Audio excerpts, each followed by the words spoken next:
Welcome back. COVID restrictions have been hard on people everywhere, but especially families across America's borders. There's now high hopes this week when the land borders reopen fully for traveling visitors. Maya Rodriguez brings us the story from along the U.S.-Canada border between Washington State and British Columbia.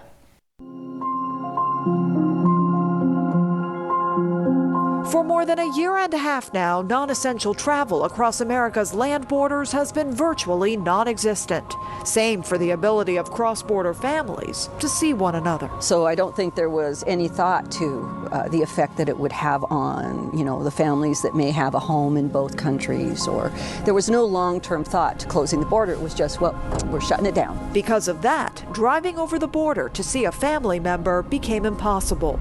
That's where Galen Wood stepped in. It's been a bit of a strain. She leads the board for Circle of Care, an organization in the small community of Point Roberts, Washington.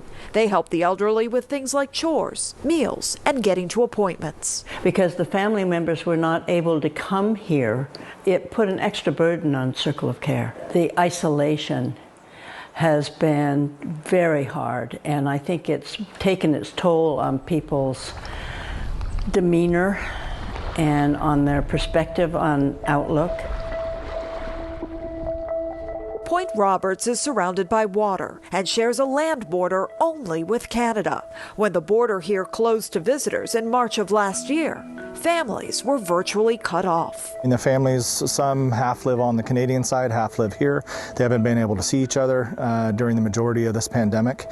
And being trapped, sometimes, for a better word, in 5 square miles of the United States below the 49th. Point Roberts Fire Chief Christopher Carlton says families made do, opting for resiliency right up against the border wall. We have a place called Monument Park here, and it's separated by basically just a stone wall. A lot of families have gotten together there, so they've at least been able to hug each other and see each other. With land borders fully reopening on November 8th, there's hope family relationships can begin to thrive again. It's going to be a godsend for the families. But there's also a desire that elected leaders at the highest levels might learn a lesson from this and work to prevent a repeat. We hope that the laws can change in the future, that this never happens to our community again. It may never be exactly like it was before, but I think we're getting there. I think we just have to be a little more patient. A patience that's stretched 20 months and counting. In Point Roberts, Washington, I'm Maya Rodriguez.